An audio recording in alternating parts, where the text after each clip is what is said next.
വാഹനങ്ങളുടെ RC book, driving licence എന്നിവ അച്ചടിക്കുന്ന company അച്ചടി നിർത്തലാക്കിയതോടെ സംസ്ഥാനത്ത് 7.5 ലക്ഷത്തോളം RC ബുക്കുകളും ഡ്രൈവിംഗ് ലൈസൻസുകളുമാണ് കെട്ടിക്കിടക്കുന്നത്. ഇത് ലഭിക്കാതെ ആയവർ പ്രതിസന്ധിയിലായിരിക്കുകയാണ്. സംസ്ഥാന സർക്കാർ ഈ കരാർ കമ്പനിക്ക് 8 കോടി രൂപയാണ് നൽകാനുള്ളത്. 8 കോടി രൂപയുടെ കുടിശ്ശിക വരുത്തിയതിനാൽ ഈ കഴിഞ്ഞ കുറേ മാസങ്ങളിലായി ഈ കരാർ ഏറ്റെടുത്തിരിക്കുന്ന കമ്പനി അച്ചടി നിർത്തലാക്കിയിരിക്കുകയാണ്. നിരവധി വാഹന ഉടമകളും ഡ്രൈവർമാരുമൊക്കെയാണ് ഇതോടെ പ്രതിസന്ധിയിലായിരിക്കുന്നത്. ഈ കാര്യം അന്വേഷിച്ച് മോട്ടോർ വാഹന വകുപ്പ് അധികൃതരെ സമീപിക്കുമ്പോൾ അവർ വ്യക്തമായ ഉത്തരം നൽകുന്നില്ല. എറണാകുളം തേവരയിലുള്ള പ്രിന്റിംഗ് സ്റ്റേഷനിൽ ബന്ധപ്പെടുവാനാണ് പറയുന്നത്. ഇവിടെ ബന്ധപ്പെടുവാൻ എത്തിയാൽ വ്യക്തമായ കാരണങ്ങളും അവരും അറിയിക്കുന്നില്ല. ഇപ്പോഴാണ് സംസ്ഥാന സർക്കാർ 8 കോടി രൂപ കുടിശ്ശിക വരുത്തിയിരിക്കുന്നു. മാത്രമല്ല രേഖകൾ ഉടമകൾക്ക് അയച്ചു തന്നതിൻ്റെ ആ കാര്യത്തിൽ തപാൽ വകുപ്പിന് 3 കോടി രൂപയും കുടിശ്ശിക വരുത്തിയിട്ടുണ്ട്. ഇതോടെ വലിയ പ്രതിസന്ധിയായിരിക്കുകയാണ്.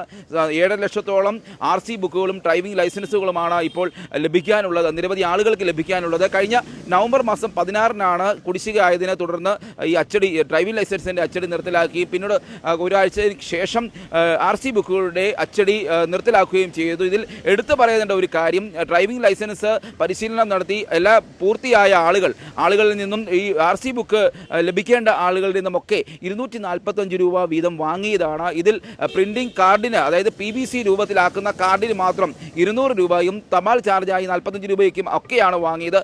അതായത് സാധാരണ ഒരു കോമൺ സർവീസ് സെൻറ്ററിൽ 50 രൂപയ്ക്ക് ലഭിക്കേണ്ട PVC കാർഡാണ് 200 രൂപ അധികമായി വാങ്ങിയിട്ടും ഇപ്പോൾ കുടിശ്ശികയുടെ കാരണം പറഞ്ഞ 7.5 ലക്ഷത്തോളം ആളുകൾക്ക് ഇത് ലഭിക്കാതെ ഇരിക്കുന്ന സാഹചര്യമാണ് ഉള്ളത്. സാധാരണക്കാരായ ഡ്രൈവർമാർ, വാഹന ഉടമകളൊക്കെ വലിയ പ്രതിസന്ധിയിലായിരിക്കുകയാണ്. ഇതര സംസ്ഥാനങ്ങളിലേക്ക് പോകുന്ന ലോറികളുണ്ട്, വലിയ ബസ്സുകളുണ്ട്. ഇങ്ങനെയുള്ള ആളുകൾ, ഇങ്ങനെയുള്ള വാഹനങ്ങളിലെ ഡ്രൈവർമാർ ഇതര സംസ്ഥാനങ്ങളിലെ RTO പരിശോധനയ്ക്ക് ചെല്ലുമ്പോൾ അവിടെ RC ബുക്ക് കാണിക്കാത്തതിനെ തുടർന്ന് അവർ വലിയ പീഡ ഈടാക്കേണ്ടതായി വരുന്നു. ഈ കാര്യങ്ങളൊക്കെ സംസ്ഥാനത്തെ മോട്ടോർ വാഹന വകുപ്പ് ഉദ്യോഗസ്ഥരെ അറിയിച്ചിട്ടുണ്ട്. പക്ഷേ അവരും വലിയ സമ്മർദ്ദത്തിലാണ്. പല സ്ഥാപനങ്ങളിലും ചെന്ന് ആളുകൾ ബഹളമുണ്ടാക്കുന്നുണ്ട്. ഞങ്ങൾക്ക് വ്യക്തമായ ഉത്തരം നൽകണം എന്നൊക്കെ പറഞ്ഞ് ബഹളമുണ്ടാക്കുന്നുണ്ട്. പക്ഷേ കാരണം ഇതാണ്, 8 കോടി രൂപ സംസ്ഥാന സർക്കാർ കുടിശ്ശിക വരുത്തിയതിനാൽ ഈ പ്രിന്റിംഗ് നടത്തുന്ന കമ്പനി, കരാർ എടുത്തിരിക്കുന്ന കമ്പനി, അത് പ്രിന്റിംഗ് നിർത്തിവെച്ചിരിക്കുകയാണ്. എറണാകുളം തേവരയിലുള്ള KSRTCയുടെ തന്നെ ബിൽഡിങ്ങിൽ പ്രവർത്തിക്കുന്ന ഒരു സ്ഥാപനത്തിലാണ് ഇത് അച്ചടിക്കുന്നത്. അവരാണ് ഇത് നിർത്തിവെച്ചിരിക്കുന്നത്. ഇവിടെ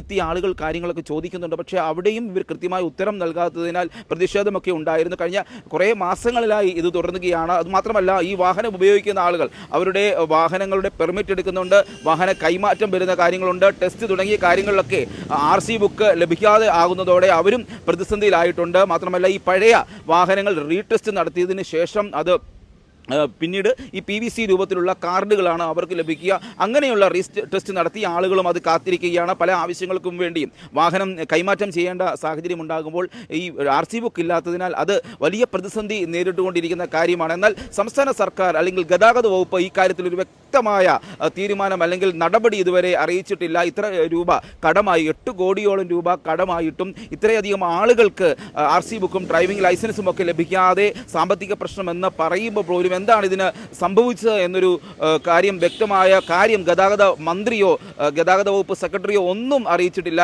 ഏതായാലും AI ക്യാമറയൊക്കെ സ്ഥാപിച്ച് ജനങ്ങളിൽ നിന്ന് പിഴ ഈടാക്കുന്ന സാഹചര്യമാണ്. അതിൽ നിന്നുമൊക്കെ ലക്ഷങ്ങൾ വരുമാനം വരുന്ന സാഹചര്യത്തിലാണ് ഇത്തരത്തിൽ കുടിശ്ശിക വരുത്തുന്നത്. സാമ്പത്തിക നഷ്ടം എന്നൊക്കെ പറഞ്ഞ് സാധാരണക്കാരായ ജനങ്ങളെ അവരെ വീണ്ടും വഞ്ചിച്ചുകൊണ്ടിരിക്കുന്ന ഒരു സാഹചര്യമാണ് ഇപ്പോൾ നിലവിലുള്ളത്. RC ബുക്കും ഡ്രൈവിംഗ് ലൈസൻസും ഒക്കെ മാസങ്ങളായി കിട്ടാതെ വന്നതോടെ നിരവധി ആളുകളാണ് നമ്മളെ ഈ പ്രതിഷേധം അറിയിച്ച് നമ്മളെയും ബന്ധപ്പെട്ടിരുന്നത്.